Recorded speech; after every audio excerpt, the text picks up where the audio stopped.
Hello, Hello, hello. how are you? I'm good. How are you?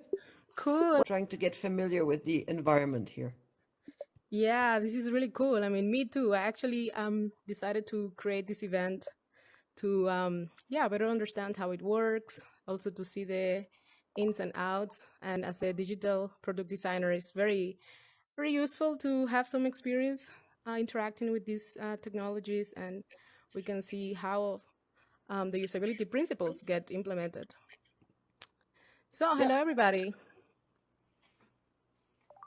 Hi everyone. Hi, good evening. Good evening. We had a total of around 50 people who registered. That was really super cool. I expect some more people to join us today. Once again, thanks a lot for your time and your interest in this event. So today we're going to discuss effective conflict management.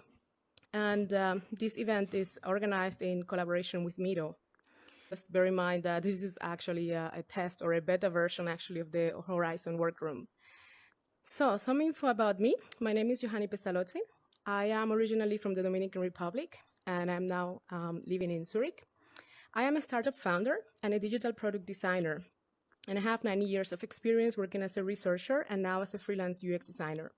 So, you may have access to this board. Please let me know if you do in the platform where you are right now in the chat section. If not, I will just give it in a moment to you. But the idea is that you feel free to visit my website if you'd like to have more information about the things I do. And also, let's connect on LinkedIn. So maybe I see that some of you are actually kind of looking for that information, for that link to find the board. Let me just look quickly and resend it to you.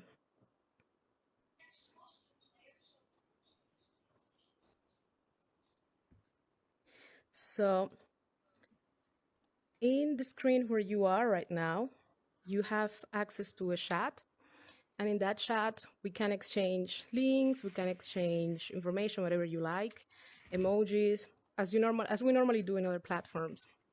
I am not sure if you have access to some notes and files that I tried to pin before the meeting, but I hope that by now you will have access to the board. If someone could confirm that, would be great. It says that you cannot access files, notes, or chat in this workroom. Just Oh, remember to Same invite. here.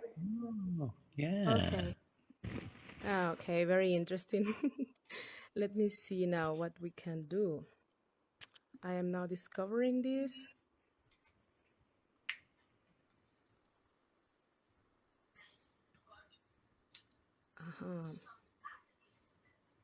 Just 1 second. Okay, so what I will try to do is a kind of a trick. I will add the link of the board to the Miro event where you registered so that you can directly access it there, because I would like to do some activities and we're going to need that.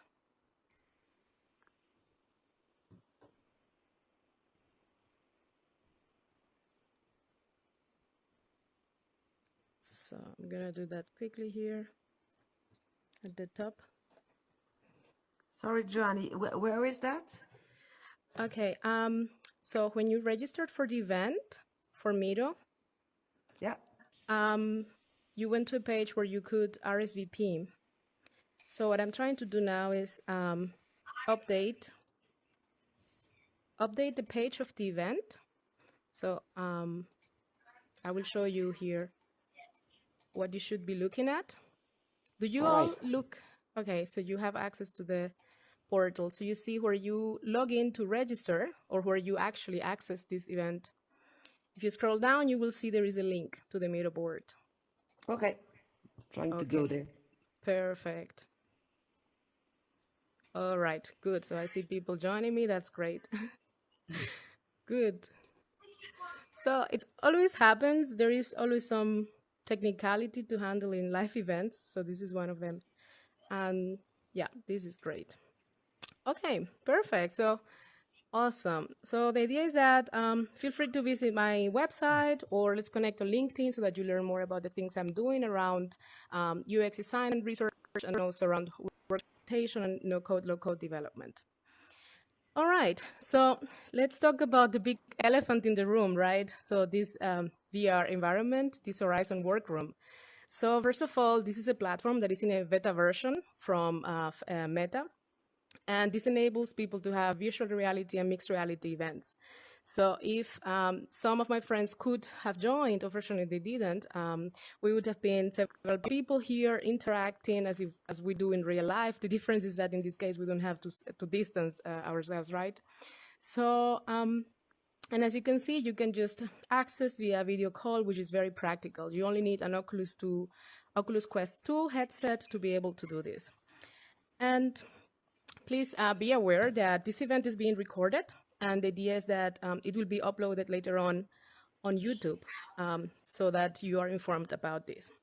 So I wanted to show you, before we move on, I wanted to show you some functionalities in this Horizon Workroom before we go into the actual topic. Okay. First of all, I'm puzzled that I cannot share notes with you. I guess that I need to add you to this meeting. And since you entered as a guest, maybe you don't have all the functionalities, but I will check that. So this is one of the learnings of experiencing this. So the many things you can do in a Horizon Workroom is change, for example, the table layout. So I will try to change from presentation as we are now to a conversation type. So here you see a slight difference. I don't know if you prefer this style, but it's just possible to do that. And so this is for conversation. Now let's change to a meeting type. So here is a meeting. And I'm actually thinking presenting one of my UX projects in the future in this environment. I think it would be super cool to show people, some in digital form through this virtual environment, how we can interact. All right. So another thing you can do in this environment is to change the room theme. So right now we are in the City Sleek, as they call it, and I'm going to change it to City Bright. So as you can see, it's just brighter, but the look is more or less similar. So actually before I preferred the presentation mode because you had the city view in the back. I would like actually your feedback. Which mode do you prefer? What did I the like other one look because like? we can see you. Okay. So right now we're in the meeting style. So the idea is that you have like this frontal view to the screen. And the other one that we had at the beginning was the presentation mode. So I'm switching now, as you can see. So I thought this was kind of cool, right? Yeah, I like that other one. That was good. Ah, really? You can Okay. see the artwork on the wall. I thought that was cool. Ah, okay. Then I you understand. customize the artwork or something. Right. Yeah. Okay. So actually, that's a very good point because the idea is right that we discuss a topic, and as you have this here, right, is to have the content presented to you and not really get distracted with the background. Okay. Cool. Very good point. Thanks a lot. This is so neat. Okay. Totally cool. Yeah, and then the other theme that you have is Lakes Vibrant, and it looks like this. So you see the environment changes a little bit. I guess this is very useful for creative teams when you need like kind of change the environment in case you're kind of bored of the same thing and you need some more colors around, so you can change for this. For my taste, it's a little bit too pinky, but I guess there are differences. And then the last theme is Lake's Cabin, which looks like this. So this is kind of techy, more modern, and it looks like if we are actually like in the Alps, it feels. It gives me a sense like going to Geneva. There is a kind of a lake behind the window, just behind the screens. So it's really cool. How do you find it? So Michaela, is this looks like the Alps to you? It doesn't look like my home, at least. No? It's very much darker than my house. But There Okay. you go. I You can think we adjust the get the light in there. pine trees are cool. Yeah, Okay. they're really Cool. cool. I like the pine trees in the previous one too. That was cool. Cool. Cool. All right. So, do you like this environment or do you have a preference? I think somebody raised their hand, it said. Yeah, it said Anna wanted to speak. That was my mistake. Sorry, I was just trying out the different icons that I can't chat. No, Okay. I actually like the pink one because it was like warmer. But I Okay. think maybe it also depends on what you are presenting, you know, and what theme or background goes well with the presentation or the objective. That's true. So, yeah. That's true. Okay, perfect. Thanks a lot for your feedback. Yeah. So, You're if welcome. someone else would like to share some thoughts, Is what there do a you way think? of being outside Good point. in nature? Yeah, well, actually, not really. That would be my request.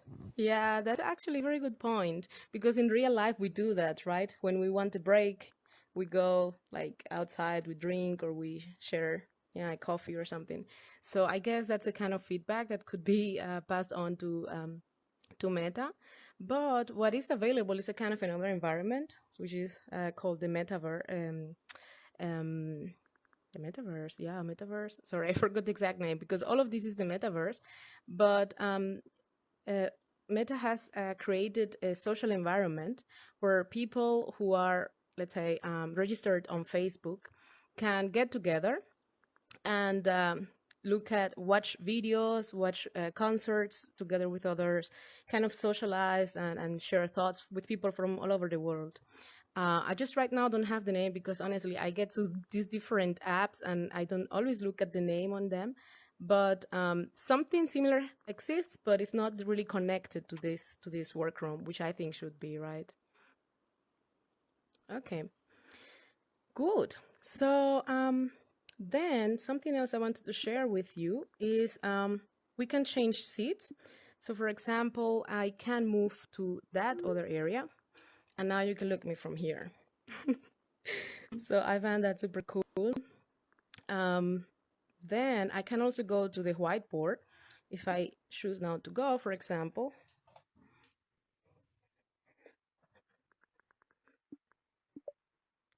I then can move in my room and then come here and kind of present all what there is. So in my room right now, there is like a rectangle on the floor that indicates the area in which I can move freely. And before the event, I made sure that the position was right so that there is nothing around. Yeah, so this is it. I can now go back to my desk.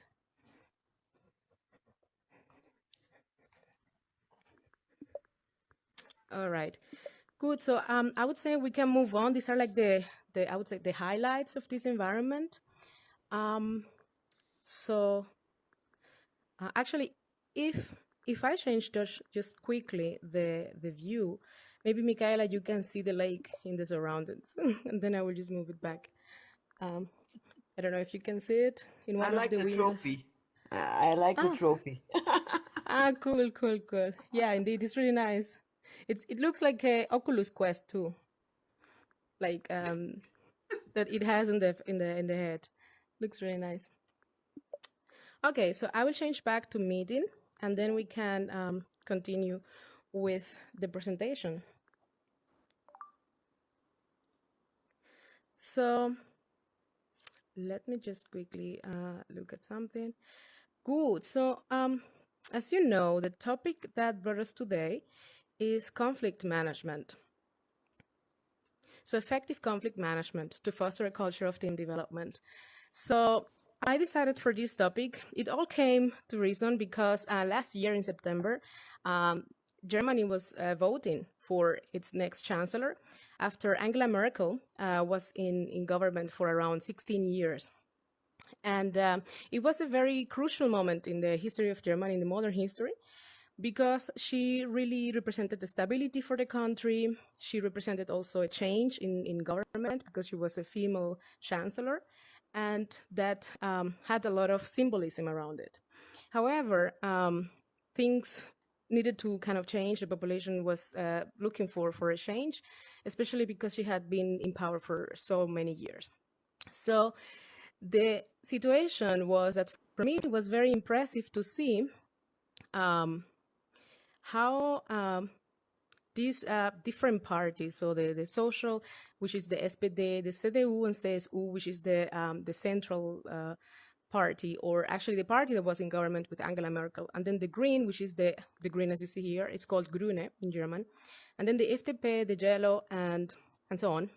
So I was actually amazed to see how the election was happening. And after the election, it happened that the SPD, the Green, and the FDP won the majority of the election. And everybody was like, all journalists were like discussing, oh my God, what's going to happen? Are we going to have a government, a coalition or not? Will we have to vote again or not? Because it's very rare to have this three government style and then from three different areas or streams in society. So it really inspired me to see that throughout the discussion, they were very cohesive in their statements, in their public statements, in their public view. And also they made possible a coalition in the government, which is the current government that we have in Germany.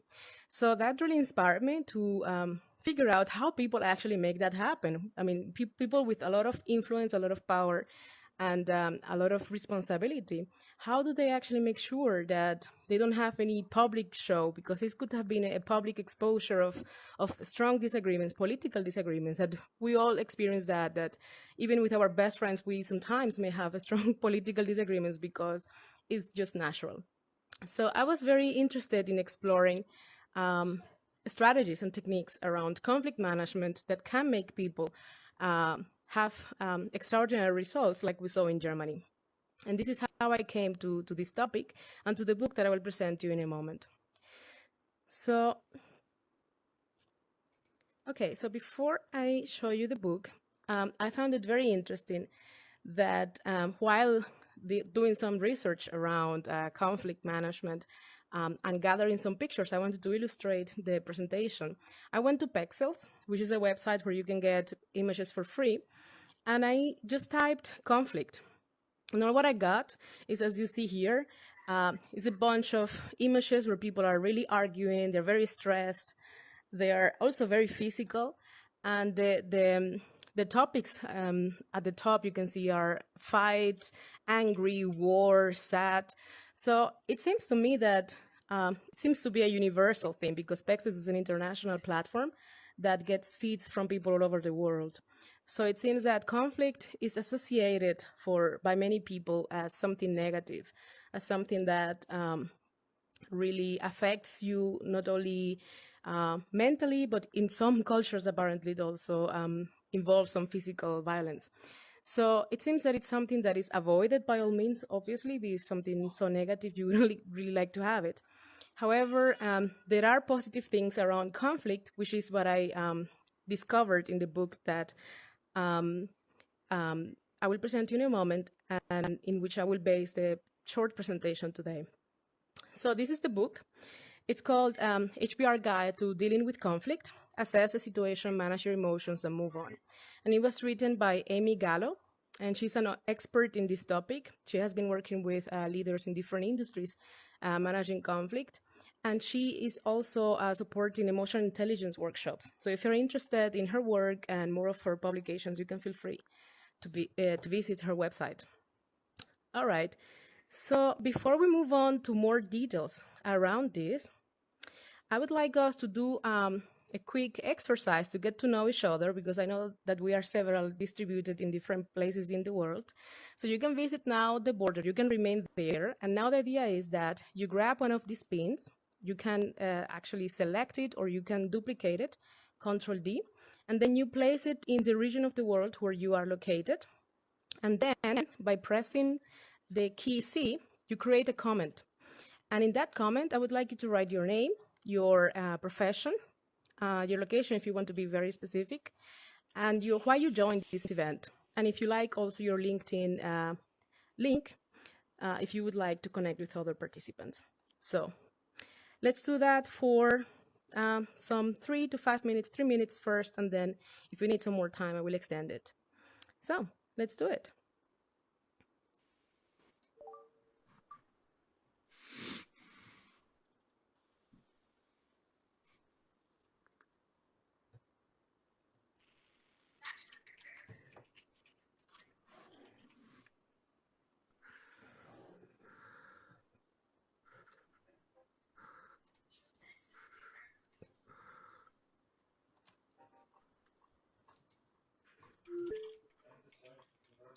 Ah, hi, Bert. How are you? Hello, I'm good. How are you?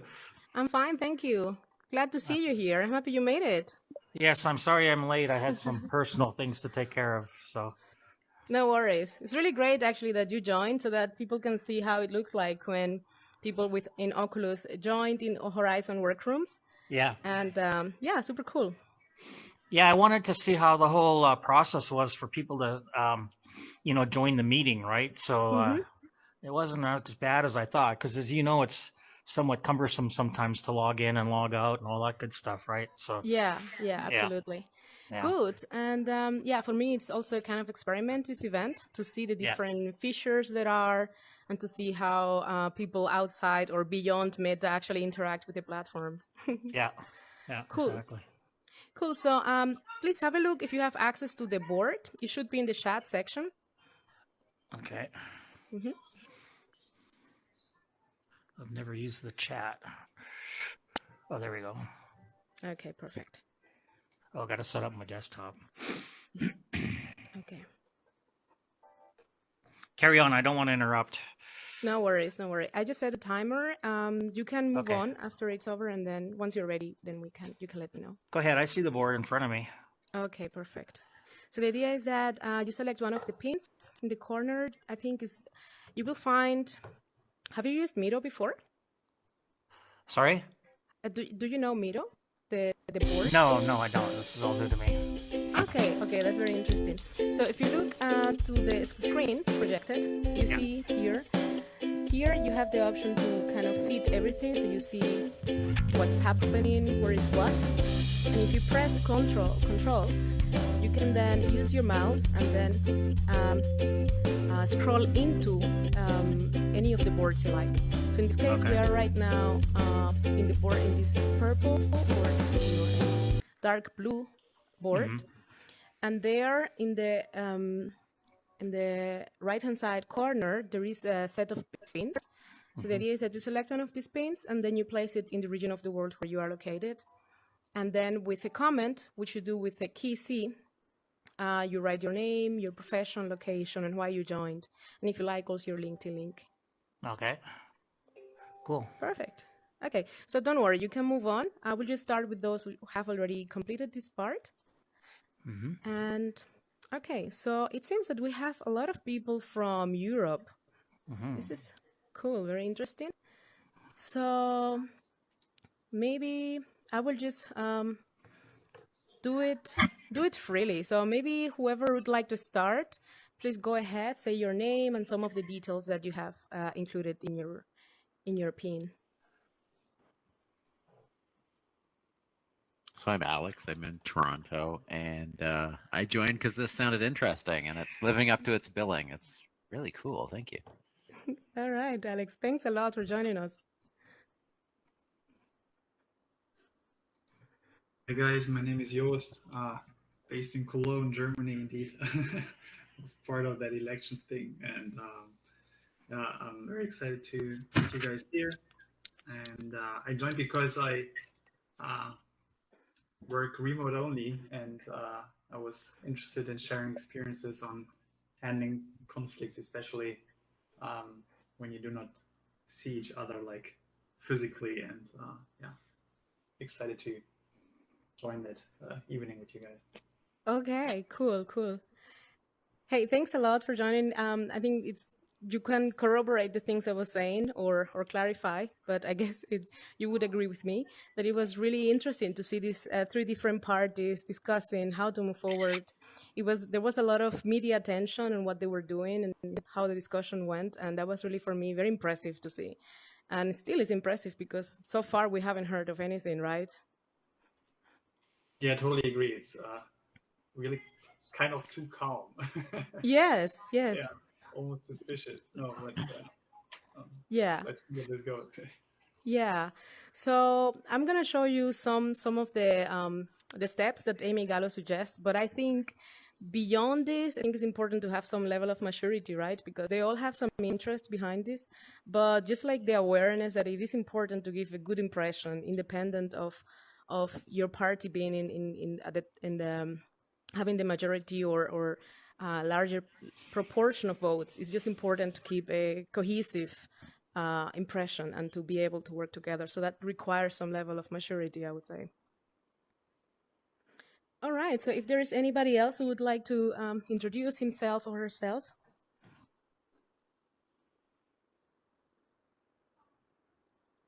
I guess I'll go. I'm. Yes. Oops, I'm sorry.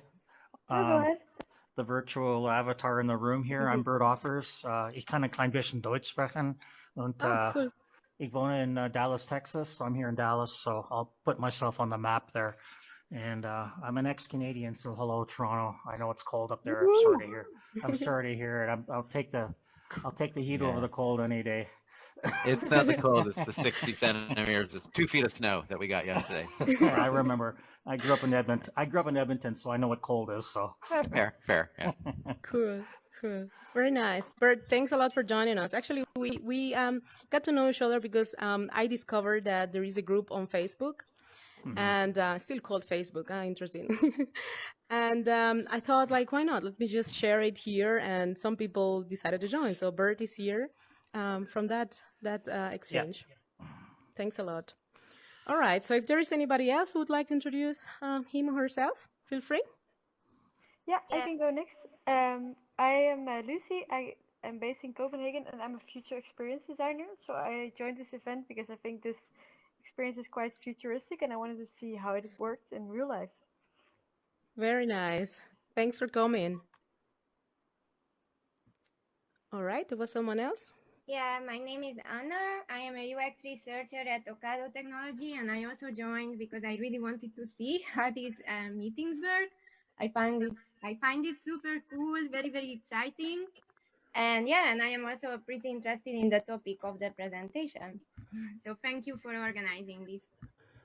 Cool, very nice. Nice that you came, and thanks a lot for joining us today to share your thoughts and your experiences also indeed.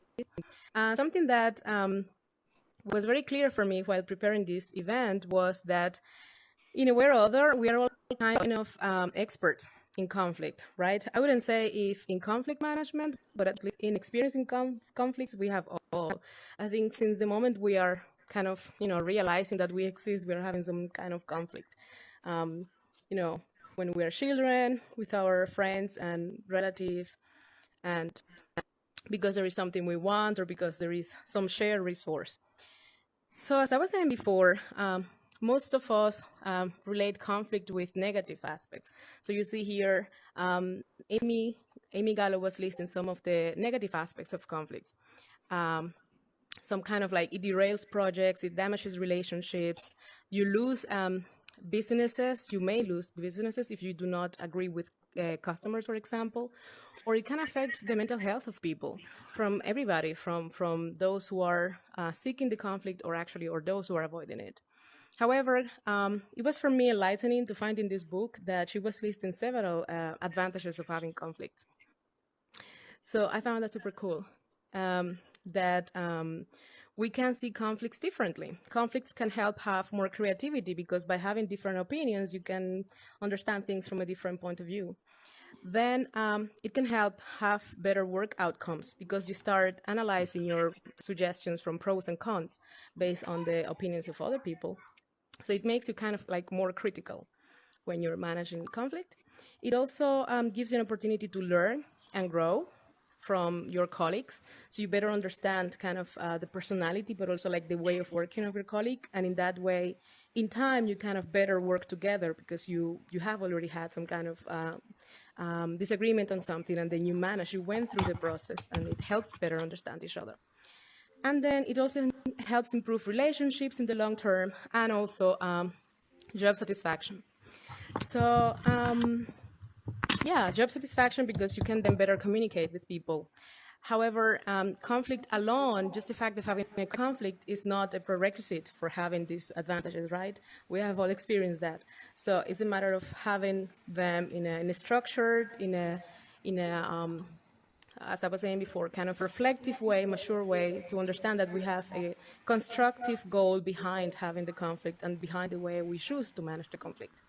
So that's here a kind of like a summary that of the approach Amy Gallo suggests. First, you prepare for the conflict, then you manage the conflict, and then you resolve it. So at first I was thinking kind of like, well, management sounds like very general because, management should include the preparation and the resolution. But as you will see next, it involves a bit more specifically in the resolution in itself. So now the idea is that shortly, in around kind of 3 minutes, if you could briefly describe a conflict you experience, kind of describe the nature. You don't have to be specific in whom or where, but just say the kind of conflict you had and how you resolved, and if it was resolved, and if not, why you think it was not resolved. So let's take this. Maybe 5 minutes would be more convenient so that you have some time to think about it. So, okay, let's go for it.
Mm-hmm. Wow. Someone is being very specific.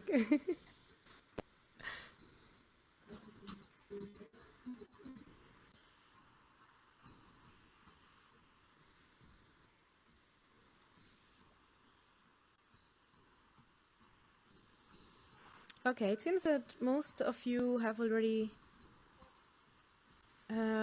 completed your thoughts. So just for the sake of time, I will stop this session now, so we can then move on to describing a little bit those conflicts we had. If any of you would like to volunteer to explain a little bit your conflict and what worked and what didn't work. So I can go if you want. I was thinking of a conflict I had with a long time person I collaborated with. We were business partners, kind of on a loose relationship, and we kept having problems on issues of terms of collaboration, which I always tried to clarify, but the other person did not want to clarify. And I think after a few years looking back, I saw it as a business conflict or a contractual conflict or a breach of agreement, professional. And the counterpart saw it as a lack of loyalty and a problem in our friendship. And I think the mix between emotions and facts made that we could not really solve this conflict, and the relationship kind of fiddled out after a while. Very interesting. So in your experience, there is an aspect of relationship and kind of common understanding, and this is one of the aspects that Amy Gallo recommends understanding what is actually the type of conflict that you're addressing. So we're Right. gonna see this. I think here we were talking of two different conflicts. We were looking at two different conflicts, or the same conflict from two different angles, which did not allow for common ground. Mm-hmm. All right, perfect. So thanks a lot, Mihaela, for sharing this experience with us. Is there someone else who would like to share with us?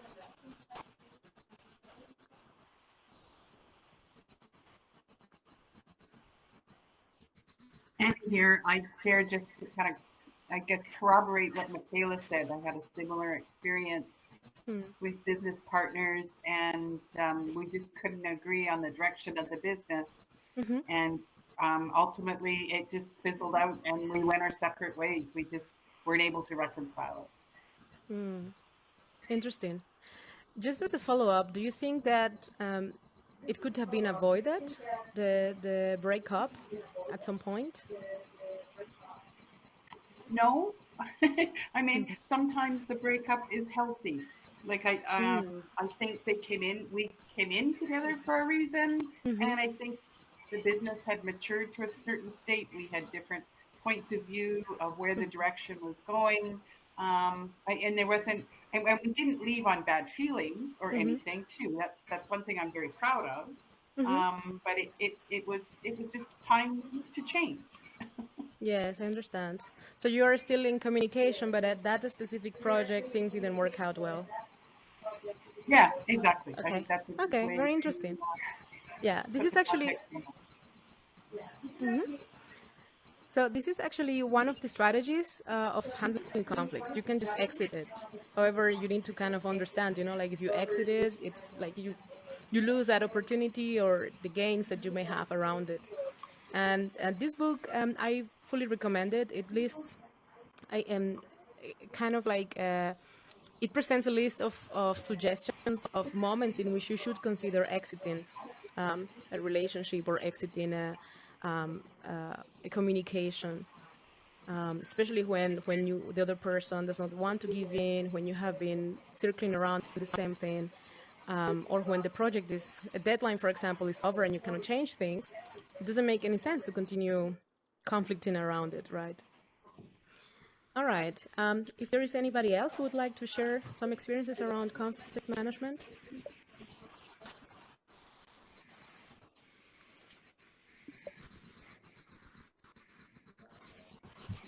Yeah, can you hear me?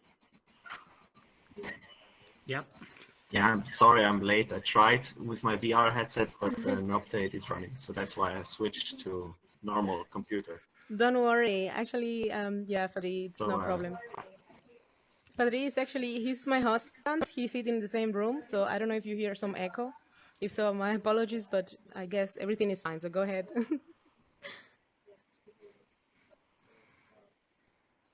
Very good. So, conflict potential in the workplace. On top of, let's say, normal conflict within our groups, I have had some rather heated debates with Chinese colleagues who seem to have a cultural barrier. So I don't know if you could call that conflict, but they have a different way of communicating. They only accept you as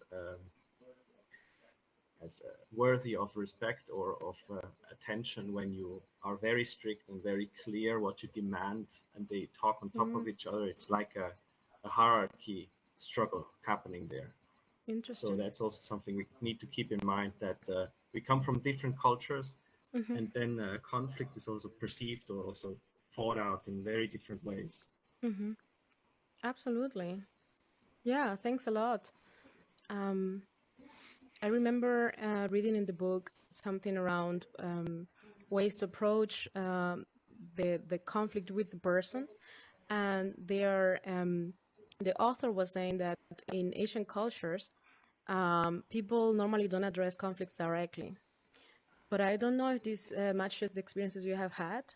She was suggesting that they normally go into kind of metaphors, kind of like building a story and telling what the problem with the third person, which could be imaginary or not, but it's not the person that is directly in the conflict, and then kind of like telling a good story or telling what the other would expect that third person to do or understand around it, or describing what the other person is doing kind of wrong or is causing the conflict.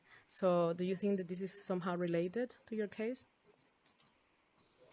Yes, absolutely. We had the case where you had a one-to-one meeting with a person and everything was fine, calm, and as soon as their superior was there, or another group setting was there, the message was completely different, and that's what also led to conflict, because you had these, yeah, as you said, different stories.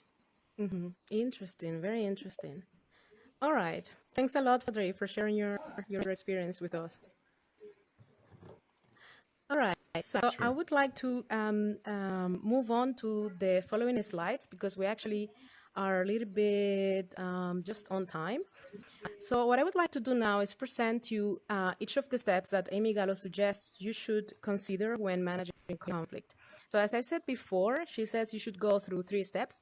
One is to prepare for the conflict, the second is to manage the conflict, and the third is to find a resolution. So in the first step, preparing for the conflict, it's not that you should go, at first when I read this, I thought like, oh my God, we should all be preparing for having a conflict, which is kind of weird, right? We should not really do that. But it's rather like being prepared on what factors are important when you have a conflict, so that when you're presented with a conflict, then you're better equipped to handle it. So as you can see here, one point is to know first what is the source or the type of conflict you're dealing with. I think Mihaela was addressing this point. So there are several types of conflicts. So one is relationship, so it's around personal disagreement. So it's a kind of like a relationship-based situation. The other conflict type is task-related. So if you have disagreements on what the goal is or what the specifics of the project that you need to do. Another type is the process. So what is the approach the team should follow to do something? So one thing first and the next thing and so on. And the fourth type is the status. So kind of disagreement around what is the hierarchy within a team or in any social group. So that's the first step. Figure out what are the sources and what are the types of conflicts that you're dealing with. Okay, so so I find it super cool how you see the avatars in virtual reality. As you can see, sometimes we are just completely off, and this is when we are kind of like out of the room, but still the avatar is present, or when it just leaves, as we just saw. Anyway, it's just interesting. Okay, he's here, sorry. All right, so then the second step is to understand your options for handling conflict. So as we were saying before, you can just exit it, but you can just do nothing. Some people choose to do nothing just to avoid the situation and to avoid, and so for some people it's their natural way of dealing with conflict. Then the other element is to address the conflict indirectly, as we were mentioning before, through kind of a third person. And the fourth type is to address it then directly. So having a conversation with the person. And this is what most of the book is about. So the idea is that I will not go in detail in each one of the steps. You will have access to this board later on if you're interested to have a look at the different notes that I took about the book, and also you can purchase it in HBR. It's not very expensive. It's quite affordable, and it has a lot of substance in it. But yeah, the idea here today was to introduce to some highlights of this book, which I find pretty useful. And then the third step in preparing for conflict is to understand people's natural tendency to address conflict. One is your own tendency to address conflict, and then the tendency of your counterpart in addressing conflict. So people can be avoiders or they can be seekers. And in that respect, then self-awareness is then very important to understand yourself. So when you're in conflict, you know that if you are naturally a conflict seeker, then you should take into account so that maybe things that are not very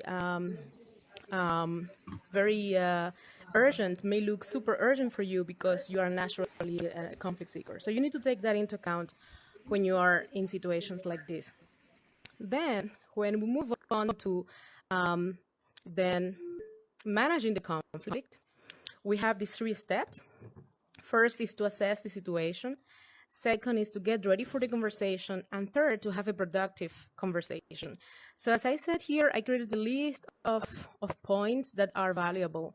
So for example, in assessing the situation, understand your counterpart. So look for behavioral patterns, what the person normally does, or get input from others who have worked with that person to better understand where that person comes from.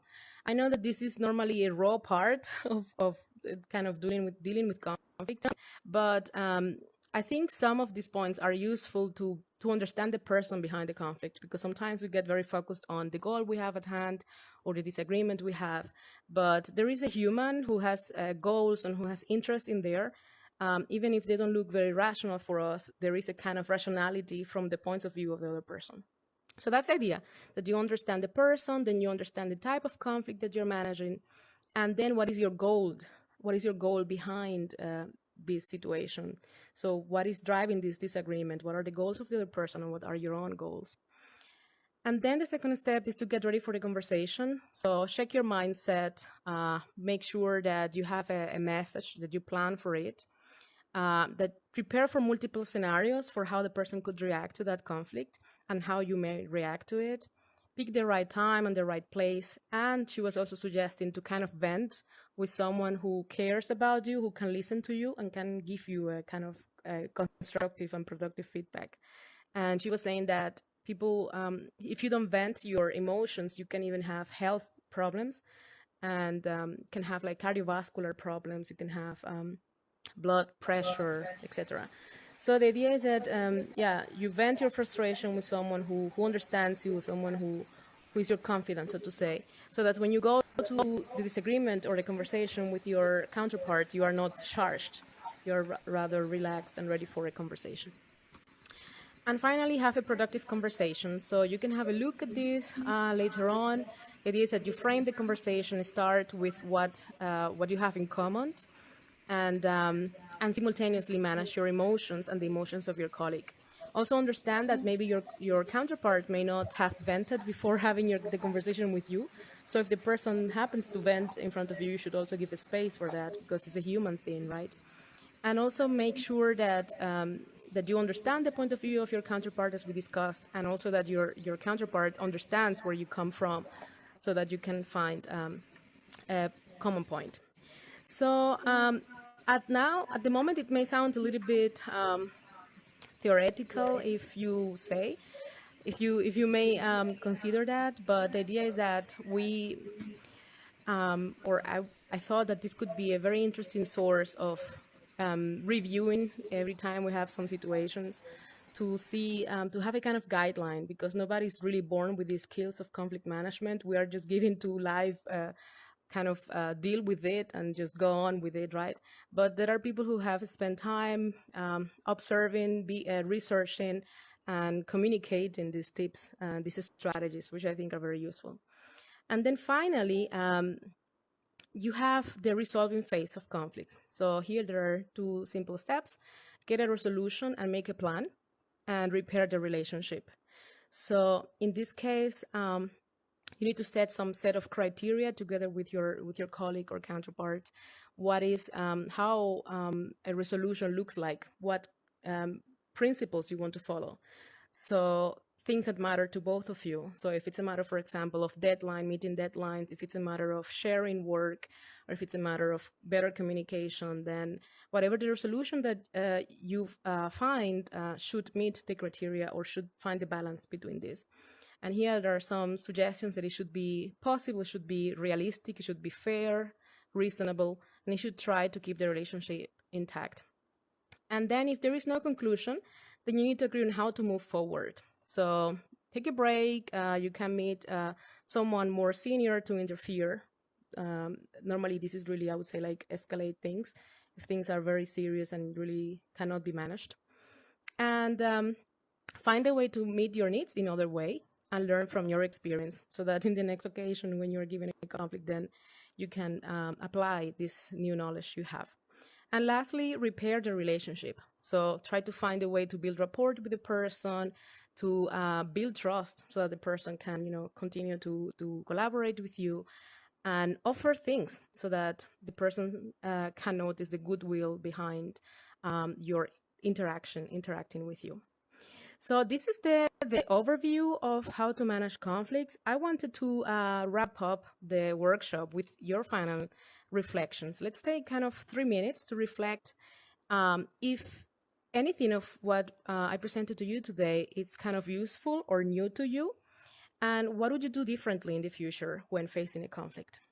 So let's do this in 3 minutes or so. All right.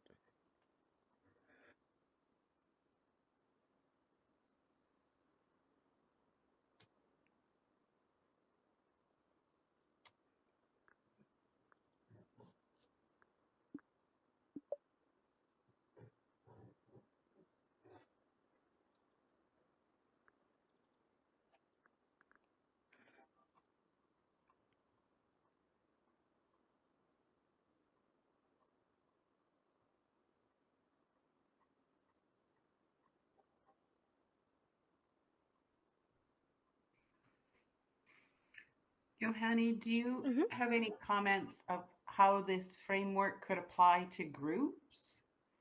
Like I've got a client with a sales department and an engineering department in conflict. Yes. Well, what is suggested from the author is that whenever you are in a group and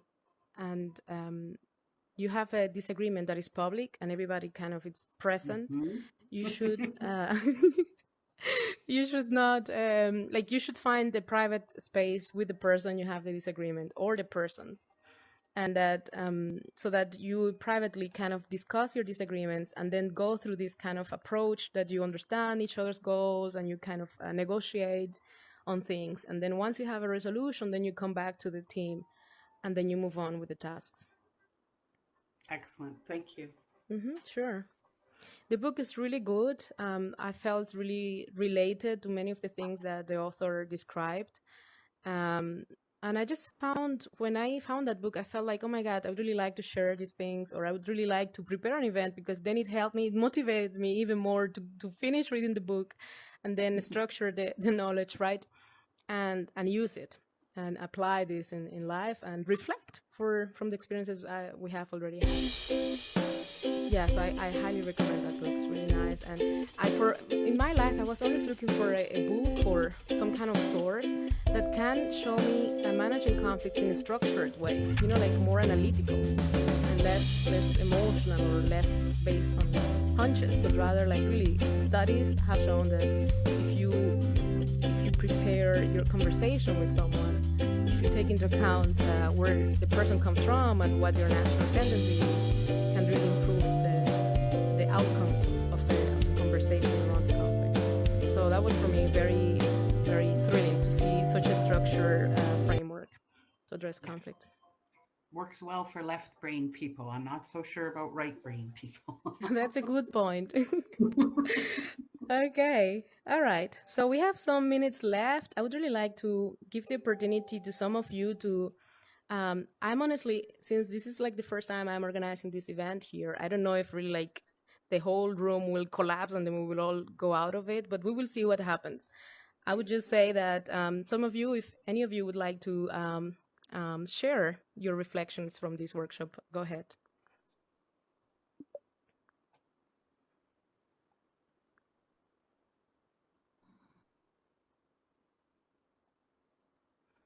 Yes. Now is the time. Yeah, I'll jump in. There was one thing in there about appeal to a senior person. I think that's the most interesting conflicts where there isn't a senior, like that German example you had. If those parties don't get along, who are they appealing to? That's true. Yeah, and that's where I think these techniques are really, really great, is you can kind of go through and prepare well, because things don't work out. Maybe they go back to having another election. I guess that's exactly sort of where it ends up. But outside of that, in other groups, it just becomes kind of like that sales and that engineering one, unless the sort of CEO or whoever steps in, like they might never get that resolved, right? It's tricky. That's true. That's I think true. to resolve that one, you need to put them in each other's shoes. You really need to send an engineer to the sales department and vice versa for 1 week. That's also a very good point, right? That's a good one. That sounds cool. Yeah, because it's probably, I think Michaela mentioned, like a values difference. Like the engineers probably want to do something a specific engineering way, and the salespeople want to like make sales. That's kind of what they're hired for, and like they disagree at a values level, would be my guess. Yeah. Yeah, and then if you have a peer explaining it to you, they may be able to accept it better. What the salespeople we need or what the engineers need in order to succeed. Mm-hmm. Yeah, I would say like whatever the approach you choose, it's good to understand interests of the other part are, right? So that you can kind of offer things in a framework and in a context that is relevant for the other. And yeah, in this way you can kind of start a negotiation. What do you think about that? No, I would totally agree. I mean, it's a classic conflict between sales and engineering. So, and part of their compensation model, and how do you define a North Star that works for both of them? Right. Cool. So if there is some more reflections you would like to share? Please, someone else. I like the idea that that conflict brings clarity, because sometimes before, if it escalates towards a conflict, it means there's values that are not aligned. And through the process of solving the conflict, you have to learn the language of the other one, so you get more clarity. In the book, I saw they talk about creativity, but I think clarifying the situation, cleaning the air as well, and defining things again together is it works in marriages too. Yes, absolutely. Cool. All right. So if someone else would like to share, now would be the time. Otherwise, I will then move on to the next slide, which is the thank you. Thank you very much to all of you for joining me in this event. It has been really an experience, I would say, for all of us to interact in this mixed reality event. Super cool environment, I would say, also for Bert. What do you think, Bert? How did you find it? Yeah, no, I thought this was great. I'm trying to find an event where like there's more than like 2 people, because what I find is I don't like having meetings by myself. So like I need others to join. So I was hoping there'd be more people within the room, but I know there's logging issues and things like that. So so I found it pretty seamless actually. So I'm quite happy with the way this turned out. So thank you for the invite, and nice to meet everybody virtually on the screen. Great. Thanks a lot for joining us. It really made it more interactive, and really thanks a lot. A very unique experience also for me to organize this event and have you present. Thank you. Sure. So yeah, again, feel free to copy the link to this board. I will make it accessible so that you can view the content and review it whenever you like. Also, a final request, if you could please access the feedback form. If you click on this button, you are directed to forms, and it's just to know what you liked and what could be improved for future events. So with this in mind, once again, thanks a lot for joining me tonight or today, wherever you are located. And I wish you a nice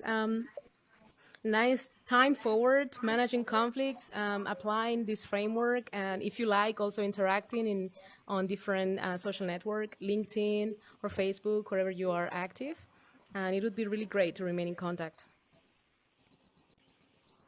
Awesome. All right. So take care. Bye. Bye-bye. Thank you. Bye. Bye, everyone. Bye. Bye-bye. Bye-bye. Have a good one. You too. Bye. Bye. Thank you. Bye.